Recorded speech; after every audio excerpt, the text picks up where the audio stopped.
I'm here in Bayangbang, Pangasinan. Tara, kape tayo. Treat ko, 3 in 1 poro. Samahan nyo ako doon sa may kanto. Ito nga pala tayo sa isang kaibigan. Bali, nagpatulong ako sa kanya magpaluto. Kita naman nyo, 3 tulyasi lang yan yung pinaluto ko. Kaya nga pala po ako nagpaluto. Si aalmusalin lang namin. Ano pinaluto ito? Pastel. Ito, pastel na lalaki? Adobo. Ay, kakaiba ito. No. Higado tayo. Higado. Ay, ito isa. Kaldereta, buto-buto. Kaldereta. Kayo ba ang main cook dito? Oo. Ay, si Kuya pala ang chief cook dito eh. Allah. Ayan na po yung mga trabahador ko na naman oh.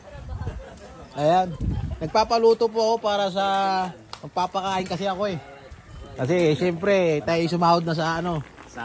Sumahod na tayo sa trabaho natin. Ayan, papakain po ako rito mamaya. Ayan po, meron tayong buto-buto, higado at saka pastil ng Pangasinan.